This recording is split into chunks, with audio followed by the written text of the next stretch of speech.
Hey guys, Jess from Stark Skincare here. Welcome to my channel. This is another video about pretty much nothing.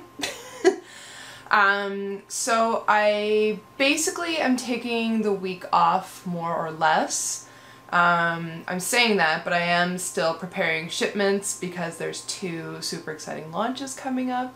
That's Astral and Everlasting. When is it gonna happen? Let's say in about 2 to 3 weeks from today.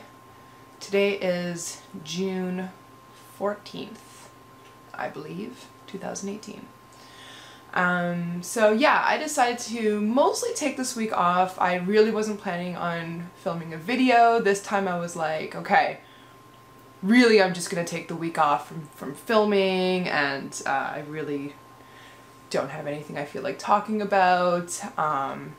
But again, I just feel like breaking my streak would feel worse than putting out some random video, and I know that you guys, just like myself, sometimes just really enjoy the random videos about kind of nothing.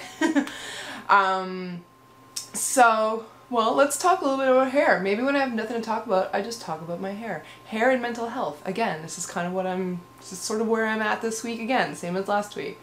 So I started the curly girl method yesterday. If you follow me on Instagram, then you would have seen a series of videos where I discovered that I've got very wavy hair. I mean, I always knew that I have wavy hair, but I've never tried like properly scrunching my hair, diffusing my hair the right way. I never knew how to use a diffuser. I thought it was just like you put your diffuser on your hairdryer and you just like use it like just like normal. I didn't know you're supposed to like gather, like sort of like cup your hair in it. I don't know, I just never knew. I never looked it up on YouTube. Therefore I had no idea.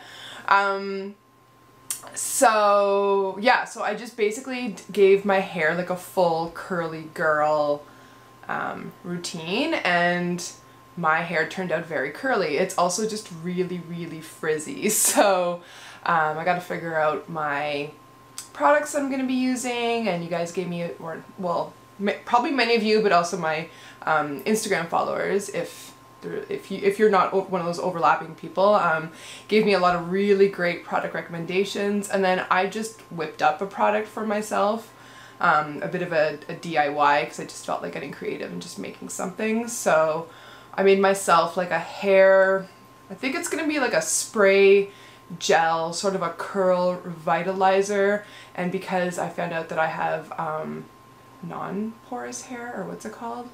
Like low porosity hair, and that it's very fine, that my hair could probably use some protein. So there's hydrolyzed oat protein in it, there's a bit of seaweed, there's some panthenol, there's some magnesium. I emulsified tendril into it, and it's in a base of aloe and rose water. So, you know, just a simple little DIY as one does. That's how we DIY over here.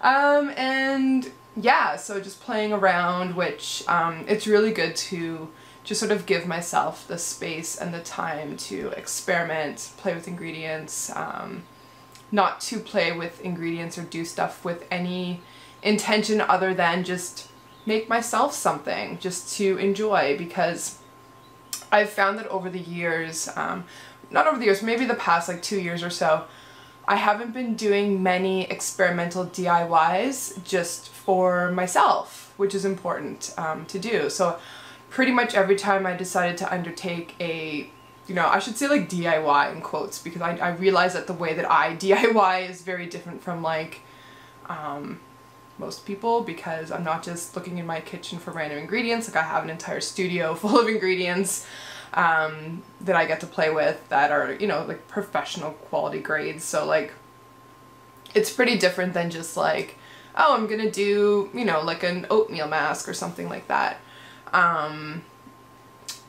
So yeah, it's just important to just let myself play, which I was finding with my anxiety and stress that you know, I felt like that, like the busy rabbit, like just like hurrying and hurrying and hurrying, or still feel that way, and just not giving myself that space to play. And it's not to say that I never take a day off. I do, you know, we went camping, I went on a few trips in April, but you know, in the end, like my job is, I am creative and I'm a creator, and it's sort of like a painter who only paints in order to, you know, sell their paintings. Like, you know, it can be very productive and it can be like good for business, but at the same time, like, there gets to be a point where you just start burning out because you're only making things for the sake of selling them. So I'm not saying that my products have suffered because of this, because all of my products have come out of a place of, you know, me playing and creating.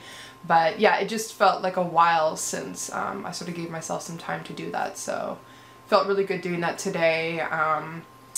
And yeah, just getting some shipments ready to go. I had my best friend with me last weekend helping me for 3 days. Well, she's a writer, so she got a bunch of writing contracts, so she wasn't able to work with me full time, but she got in a few hours of helping me wrap stuff up and get it off to ship, because as you guys know, I still do all that myself unless I've got, you know, a buddy to help me. So it's a lot of work preparing for the shipments and just a lot of organization and shuffling things around between my two warehouses, Canada and the US. And yeah, so, oh yeah, so back to the curly girl hair method. So look it up on YouTube. I am by no means an expert, obviously, but the idea is that it's just a method of sort of like resetting your hair and bringing out the most of your natural texture and curls. And it works for wavy hair too. I feel sometimes as like someone with fine medium really, wavy textured hair, like you sort of feel like you don't belong in any hair camp. You know, like you don't have the woes of like thick, coarse hair. You know, you don't have curly hair, so it's not about like taming your wild locks. And you know, you don't have like the ease of straight hair either, so it's like you kind of have this unruly hair, but it doesn't necessarily feel like it's beautifully unruly. It's just kind of like limp where it shouldn't be limp, and then like fuzzy or whatever where it's not supposed to be fuzzy. So it was refreshing to know that the curly girl method, or yeah, that it just works really well for like a, you know, just more of a wavy hair texture. I'm not very curly today, but I don't know, I'm happy. Like this is day 2 hair. It's definitely really fuzzy. We've been having thunderstorms, so, but I think this is something I can work with, and I don't have the right products yet. I'm really excited to use the product that I whipped up just like 5 minutes ago. You guys, I just used that DIY product that I was telling you about that I just whipped up, and it's nice. I got some definition in this mess. Ooh, I'm excited to see how this little experiment goes. I love experiments like this, even though they're kind of vain. It's like, let's do the eyebrow experiment, let's do the hair experiment. I don't know, it's just fun, you know? And I'll let you know how that goes. And yeah, so I really, if you've got similar hair to mine, follow Curly Girl plus Real Life, or it's Real Life plus Curly Girl. She has fine wavy hair and she follows the Curly Girl method. She uses all curly haired products, reviews tons and tons of products. Like this girl must have so many products. And it's really fun, and it's just cool because I feel like I've never seen a YouTuber who has hair so similar to mine, although mine's actually probably a little bit curlier or wavier than hers. She seems to have like bigger waves, whereas mine, I don't know. I'm not sure. Maybe she's got like 2B and I have 2C. I don't know. This is all still very new to me. There's all these, you know, checking for your hair porosity and like which number and letter your hair is, and it's a whole new world. A whole new world. I promise to never sing on YouTube again. So that's kind of it. Yeah, oh yeah, I did want to go a little bit more into, I guess, the anxiety and the mental health stuff, but maybe I'm not quite ready yet. But this week has been a little bit of a mental health break week for me, and I will get more into that at some point. Maybe, I don't know, maybe not, honestly, but I do feel responsibility to help people and, you know, to share my experiences in order to help people. But, you know, there's also that thing where I'm starting to feel like I'm forcing myself.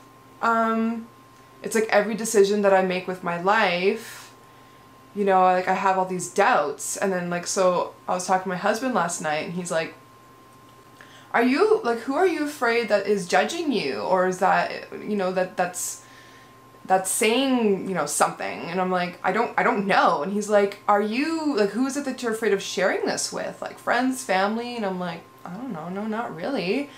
And he's like, well, you know, is it your audience? And I'm like, but I would like sharing with my audience. But then, you know, I have to admit to myself too that it is hard, you know, to make decisions and then be like, okay, well, this is going to come up because I kind of share everything. But then feeling like really second guessing myself and just being like, oh, I don't know, like, what if I'm judged? Or I don't know. Is being judged really the worst thing in the world? I mean, I don't know. And yet we fear it so much, right? And it just like, it alters how we live our lives, and it's crazy because it's like, so what? So what if someone judges you? I mean, when you judge someone else, because, you know, we all do it, it's like, do you know, how much weight or meaning are you really putting into that judgment? Like, would you expect that person to change their lives or to even really care about your judgment? Like, do you know what I mean? So it's like, if we're judging others and we're like, whatever, like, it's okay, yeah, like, I think that decision's wrong, but I don't care, you know? So then, like, why is it that it means so much to us when we're being judged? I don't know. I'm thinking about this too much. So, yeah. So, rambly video. Hope you guys are having an okay week, or better than okay. That would be great. And, yeah, new products coming out. And, a few more surprises, of course. There's always something up my sleeve. Do I ever stop? No. It's kind of part of the problem, you guys. But yeah, my son and I, we've been making homemade kombucha, and it's turning out great. And I kind of want to start a little company with him, selling kombucha, instead of like having, you know, a lemonade stand. How cute would that be? Cheers.